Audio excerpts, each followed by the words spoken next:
Okay, for any of those interested, I decided to do a review on the Redcat Earthquake 80E, but it's a post-review after much bashing and driving, so you can see what kind of things break on it and you know what you can expect out of this truck.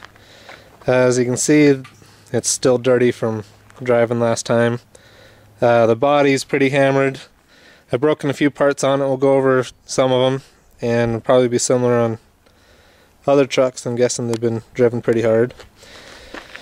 It's got everything stock on it, except for a couple upgrades I replaced with some aluminum parts after they broke.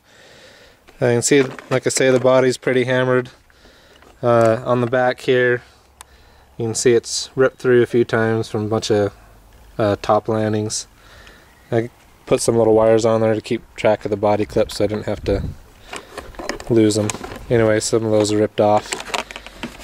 A bunch of cracks here on the body, broken on the back. Put some duct tape in there to try and hold it together a little longer.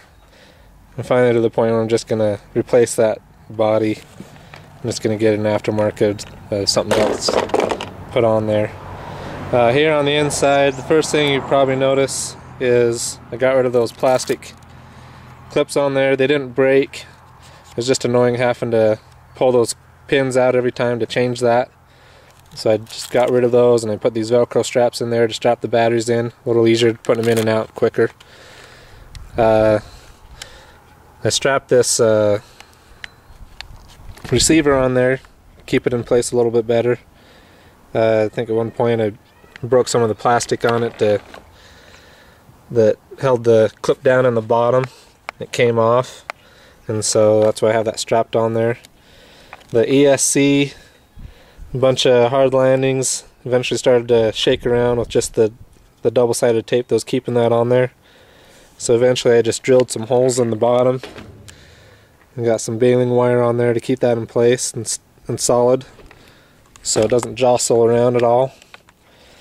One of the first things that I broke on it, driving it around, was back here on the back. I don't know if you can see it. We'll get it here in the light a little bit more. There on the back you can see this right here, the pins that go through the A-arms on the back. This was a plastic piece on the stock machine, and some hard landings in that would cause that to pop out sometimes, and also cause your dog bones to pop out. You know, and after putting it all back in and back together, it was kind of a pain, so I eventually just got this aluminum upgrade on that piece, and I haven't had problems with that since. And so that's been really well there. It's taking care of that back end. The other thing I had issues with was up here on the front knuckles. And this is one I fought a few times.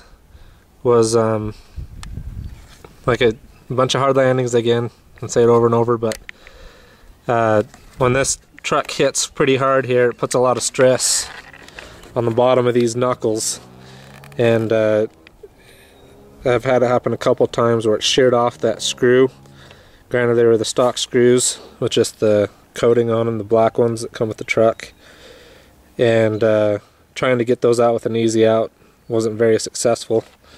And I eventually got the aluminum upgrades on those steering knuckles. You can see in kind of blue there. I put those on both the front ones. I haven't had any problems with the back ones.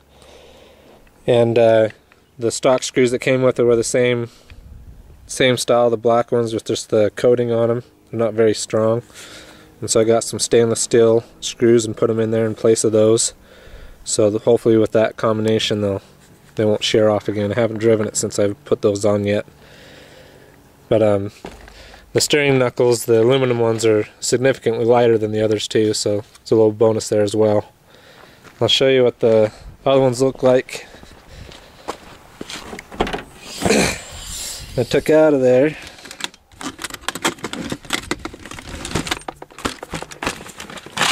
If I can find them in here. Yeah, here's one we can see. So here's the bring them out in the sunlight so you can see. Here's the old steering knuckles the original ones that come in it on the truck.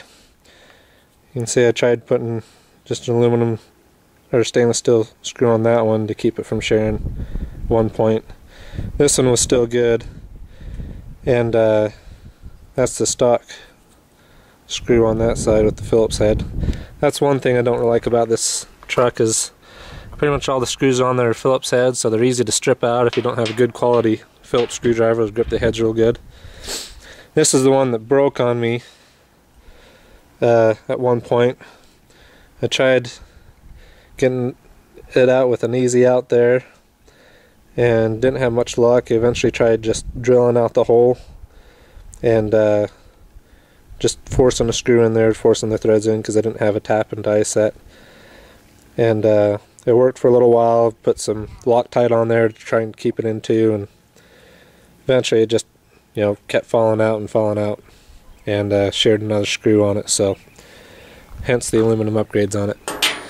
Anyway, overall the truck has been surpassed my expectations as far as durability and speed and overall fun. So I paid $300 for it off of eBay. It's been worth every penny. And you know, one thing you'll probably notice with this truck is with the tires, because they got a lot of excess there on the outside. They do grip pretty good, but on the other side, and part of what makes this truck drive a lot different than other trucks I've driven, is when you get in the high speeds, you'll see these tires will balloon out quite a bit, and that's part of what makes this truck, when you see it go off of jumps and stuff, you can just gas it and it'll do a backflip pretty much on demand. Thing wheelies all the time if you just gas it really hard. And on the same note, you can go off a jump and hit your brakes, and those will put a lot of centrifugal force and make it do a front flip, which my brothers have tried with their e-Revos and haven't had too much success with. But check out some of my other videos. You can see this truck driving and some of the things it can do. Those are mainly the things I've broken on it and replaced. Haven't had any major problems. Same ESC, same stock batteries, motor and everything else is still the same on it. So it's been a great truck, and I highly recommend it to anyone who wants to get into electric monster trucks at a very affordable price, and you'll definitely have a lot of fun with it. Thanks.